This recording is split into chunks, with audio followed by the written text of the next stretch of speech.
150 years ago, the majority of, doctor visits and even for acutely ill hospitalized patients was in the home. And it's kind of ironic, as our technology improved, there was a bunch of things we had to do in a brick and mortar hospital. But now, 2022, we have a much better remote and wearable technology. It's a shift back where patients are at home. I always felt like I was a burden when I was in the hospital because somebody would have to come over there and somebody would have to come and get me, and it was just a mess. And here, nobody had to come and get me or do anything for me. I could do it myself, and that's what I liked. So I could just remember her just with her head down, kind of crying a little bit, and I'm so thankful. Thank you for so much you guys have done. And so I think that was really a great moment for Margot. We are trying to really provide great experiences for our patients, be more efficient in the delivery of care, and treat patients where they want to be treated, which is typically at home. St. Luke's, even pre-COVID, was way too busy, and we had way more patients than beds, and then COVID, made us bursting at the seams.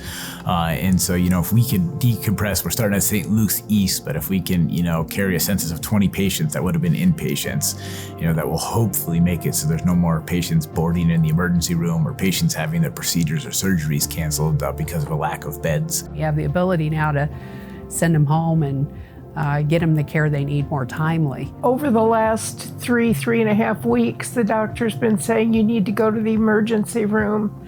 But I didn't want to go because I knew if I got there, they'd put me in the hospital.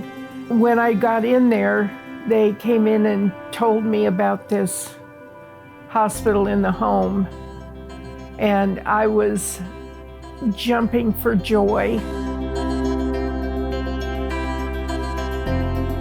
Our model is patients that either were in the emergency room or admitted to the brick and mortar hospital who meet inpatient criteria will be transferred home, and then our team will have a community paramedicine person who will visit the patient in their home twice a day. Simultaneously, our registered nurses will be in our command center, and they will be videoing in while the paramedic's in the home. And we will deliver IV medicines, we'll draw labs, we'll do monitoring. Physicians will visit virtually once a day. We'll have specialty consults. The last members, we have nurse practitioners that will do in-home visits as well. We intend to deliver hospital-level care while the patient's in the comfort of their home for the entire hospital stay. We bring the entire technical stack into the home. That's important because sometimes you have to exclude people because they don't have that digital capability at home, and so we've taken that out of the equation. It's a true hybrid where we're doing a lot of virtual care, but we also have an in-home, on-the-ground presence. All I did was push a button or pick the phone up. That was it.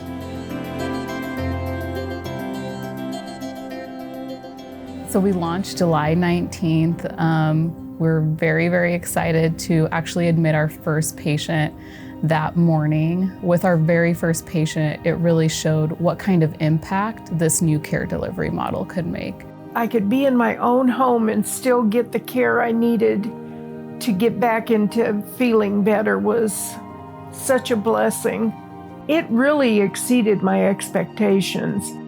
This was here and ready to go, and that's the thing. It was perfect, absolutely perfect. Seeing patients virtually like this through the tablet